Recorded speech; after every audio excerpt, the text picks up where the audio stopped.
Let's talk about how you start your day, because that's where everything begins. The quality of your morning sets the tone for your energy, focus, and emotional resilience throughout the rest of the day. It's not just about having a routine, it's about creating the right inputs for your brain and body to operate at their best. One of the most powerful yet overlooked tools is something freely available to everyone: sunlight. Getting outside and exposing your eyes, not through windows or sunglasses, but direct light, to natural sunlight within the first 30 to 60 minutes after waking is one of the most impactful actions you can take.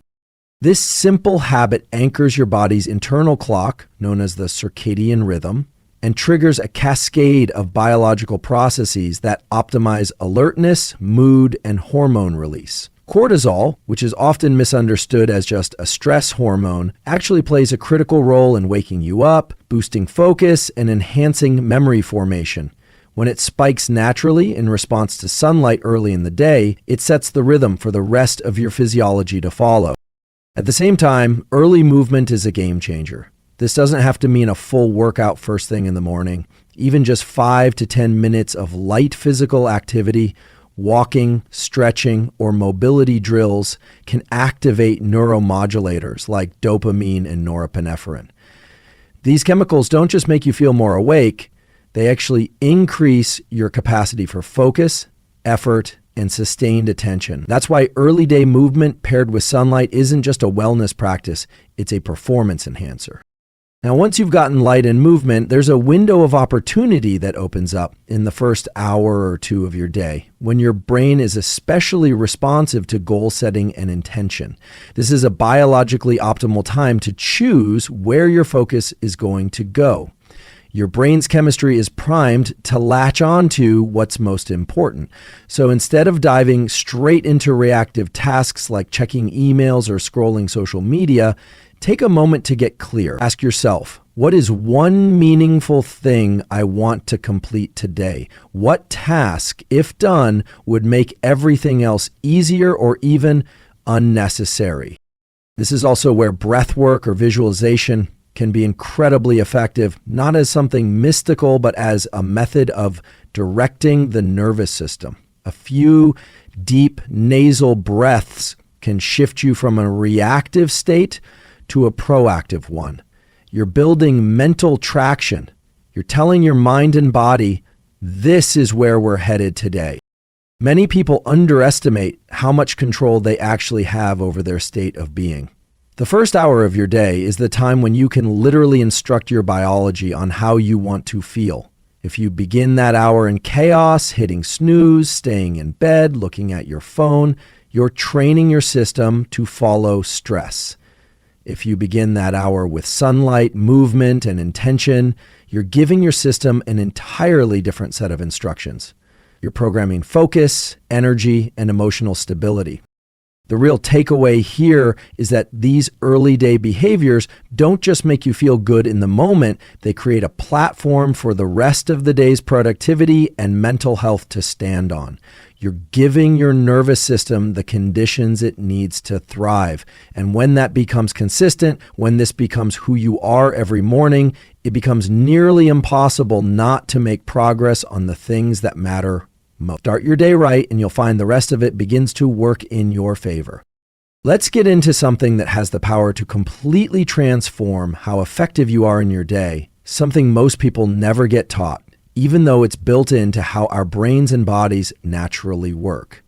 I'm talking about ultradian rhythms. These are 90-minute cycles your brain goes through repeatedly throughout the day, and they influence your ability to focus, think clearly, and perform at a high level. When you learn how to work with these natural rhythms instead of against them, productivity starts to feel a lot less like pushing a boulder uphill and a lot more like riding a wave.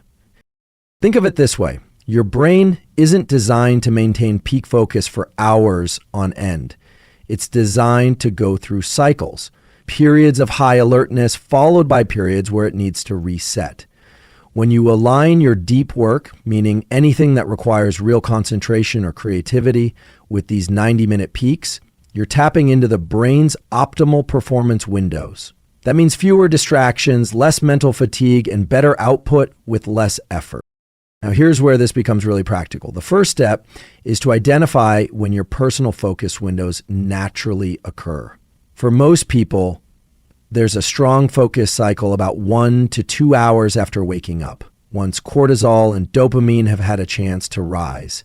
That's a golden window for deep, uninterrupted work.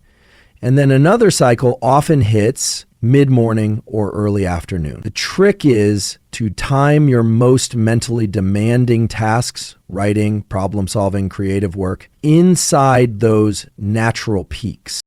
During those times, eliminate all distractions, silence notifications, put your phone in another room if you have to, and protect that time like it's sacred, because it is. What happens in those 90-minute windows, especially when done consistently, can be the difference between growth and stagnation. If you're doing shallow, reactive work when your brain is capable of its best thinking, you're missing a massive opportunity every single day. And just as important as the focus window is what comes next, the recovery phase. After 90 minutes of deep cognitive effort, your brain needs a reset. That's not a luxury, it's biology. If you ignore it and just try to push through, performance tanks. You get distracted more easily, your thinking slows down, and everything feels harder than it needs to. But if you give yourself just 5 to 15 minutes to pause, you recharge your system and prepare it for the next wave of performance. This isn't about being lazy. This is about working with the machine rather than against it. You can use that recovery window to take a short walk, do a few deep breaths, or even just stare out a window and let your mind wander. That's not wasted time. It's a reset. Your brain is still working, just in a different mode. It's during these moments that some of your best ideas and insights often emerge. And there's something else powerful that happens when you respect these cycles. You start to gain a rhythm to your day. Instead of just reacting to whatever task or notification pops up, you're moving intentionally. You're building momentum. And when you stack 2 or 3 of these cycles in a day, each paired with a quality reset, you start getting more done, not just in quantity, but in quality. That's the real edge. This also means that it's okay, actually it's necessary, to not be on all the time. The most productive people aren't grinding nonstop. They're working in pulses. They sprint, then recover, then sprint again. That's how the brain is wired. And when you align your schedule to that natural cadence, burnout becomes less likely and motivation becomes easier to sustain. So instead of asking, how long can I keep grinding? Start asking, when am I at my best and how can I protect that time? Because if you consistently show up with full presence during those peak windows, you'll start seeing results that feel exponential. Let's talk about something that often gets overlooked when we think about productivity and mental clarity: nutrition and hydration. The truth is, your brain and body are biochemical machines.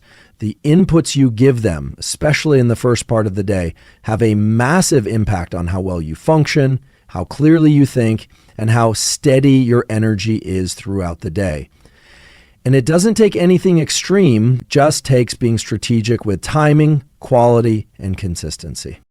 First, think about how you break your fast, literally breakfast. What you eat in the first meal of the day plays a big role in how your body regulates energy, attention, and even mood for hours afterward. When you start your day with foods high in sugar or refined carbs like sugary cereals, pastries, or even certain types of bread, you're setting yourself up for a blood sugar spike and just as quickly, a crash. That crash doesn't just affect your energy, it affects your ability to focus, your mood stability, and your decision making. Instead, prioritize protein and healthy fats early in the day, something like eggs, Greek yogurt, nuts, a protein smoothie with good quality ingredients.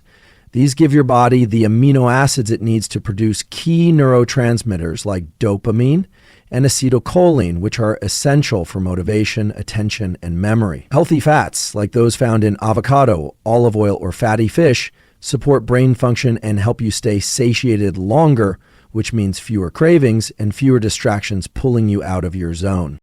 Timing matters too. It's not just what you eat, but when. If you can, avoid eating in the first 30 to 60 minutes after waking, especially if you're someone who struggles with energy dips or digestive issues. Your body has more time to complete the hormonal and metabolic processes that help regulate your circadian rhythm. Pairing that delay with some water and light movement gives your system the signal, we're awake, we're alert, and we're ready to perform. Hydration is another core pillar. Most people walk around mildly dehydrated without realizing how much it's dragging down their performance. Even just a 1-2% drop in hydration levels can impair cognitive function, slower reaction times, reduced focus, and increased fatigue. And here's the thing, by the time you feel thirsty, you're already behind. So the best strategy is to stay ahead of it. Start your day with a tall glass of water. Add a pinch of sea salt or a splash of lemon for electrolytes. And keep water nearby throughout the day, especially during focus sessions. Your brain runs on electricity, and electrolytes conduct that electricity. If you're low on them, you feel foggy, tired, even irritable. That's not a mindset issue, that's chemistry. Caffeine is something we should also look at. It can be a useful tool, but timing is everything. If you drink caffeine the moment you wake up, especially before your natural cortisol peak hits about 45 to 60 minutes after rising, you're not giving your body a chance to wake up naturally. That can create a dependency loop and even blunt your natural alertness over time. Try waiting an hour or so before your first cup of coffee or tea. That way, you're layering the caffeine on top of an already alert system, not using it as a crutch. Throughout the day, staying consistent is more important than being perfect. You don't need the perfect diet. You need the one that gives you stable energy, mental sharpness, and emotional control. That means minimizing large, heavy meals that spike insulin and make you sluggish.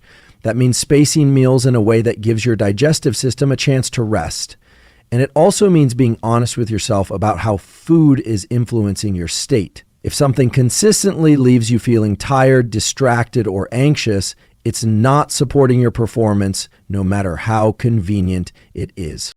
The bottom line is this: your energy, your clarity, your resilience, they're all built on what you put into your system. Fuel your body and brain like they matter, and they'll show up for you when it counts. Most people think of movement as something separate from work or focus, something you do before or after your real tasks are done. But when you really understand how the body and brain are wired, you realize that movement isn't a break from productivity, it's actually a tool for enhancing it.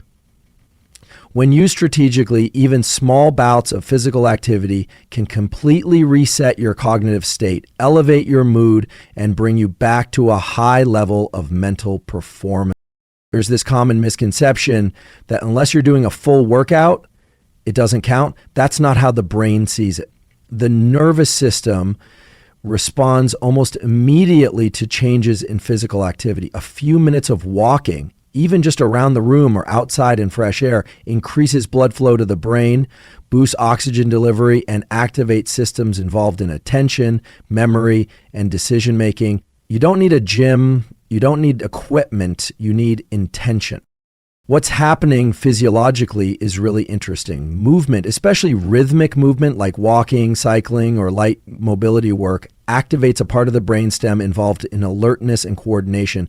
That part of the brain sends signals to increase levels of dopamine and norepinephrine, two chemicals critical for drive and sustained focus. So when you feel stuck, foggy, or unmotivated, the best thing you can often do isn't to try harder, it's to move. Use the body to reset the brain.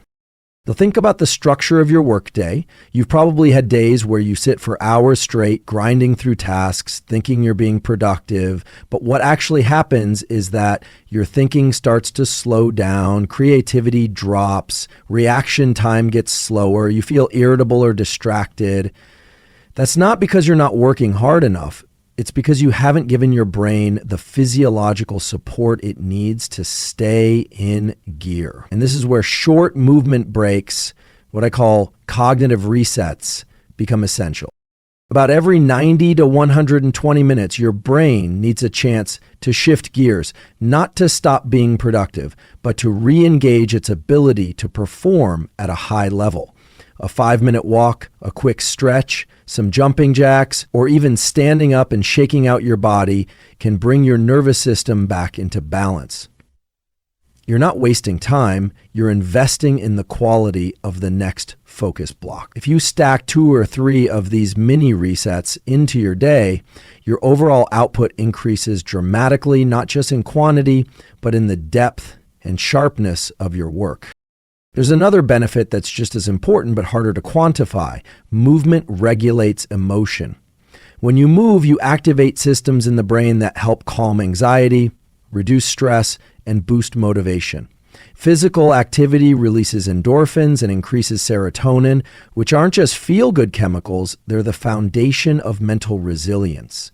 That means if you're going through a tough day mentally, movement isn't just helpful, it's necessary. It gets you out of your head and back into your body, which is often exactly what you need to reset your perspective. And we're not just talking about mental health, we're talking about creativity too. Some of the best ideas emerge not while staring at a screen, but during a walk or while moving through space without a goal in mind. That's because the brain enters a different mode, less focused on task execution and more open to insight. When you move, you allow thoughts to connect in new ways. You break free from tunnel vision and open the door to creative problem solving. So movement is not an add-on to your day. It's not just something for health or fitness. It's a tool for upgrading how you think, feel, and perform. If you want more focus, move more. If you want clearer thinking, get out of your chair. If you want to stay sharp and steady from morning to evening, don't wait until the day is over to activate your body. Use movement as your lever throughout the day. Stress is inevitable, but how you respond to it is entirely trainable. Most people walk around in a constant, low-grade state of tension. Tight shoulders, shallow breathing, racing thoughts, and they think that's just normal. But when you start learning to work with your nervous system, not against it, you realize you can actually shift your state in a matter of minutes. You can go from scattered and reactive to calm and focused without needing hours or some perfect environment to do it. One of the fastest ways to regulate your internal state is through your breath. That's because your breath is one of the only systems in your body that's both automatic and under conscious control. Just 3 minutes of intentional breathing, like box breathing where you inhale for 4 counts, hold for 4, exhale for 4, and hold again for 4, can lower your heart rate, reduce cortisol, and bring your brain back into balance. It's simple, it's free, and you can do it anywhere. Another tool that's deceptively powerful is journaling, not for the sake of productivity, but for clarity. When you put your thoughts down on paper, even just a few lines, it creates space between you and your emotions. You stop spinning in loops and start seeing things clearly.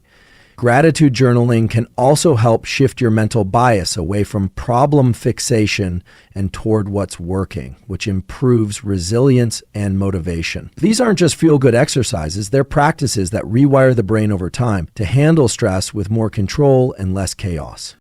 And when you build these small tools into your day, you start to notice something. Your baseline state changes. You're not just reacting less, you're recovering faster. You're showing up more consistently. And in a world where stress is constant, that's a superpower worth developing. If there's one lever that influences nearly every aspect of your mental and physical performance, it's sleep. Yet, it's often the first thing people sacrifice when life gets busy. The reality is, no matter how optimized your morning routine, your focus blocks, your nutrition or movement, if your sleep is compromised, everything else takes a hit. Sleep is when your brain does its deepest recovery work. It's not just about rest. It's about rewiring, memory consolidation, emotional regulation, and hormone balancing. Without enough high-quality sleep, The system breaks down from the inside out.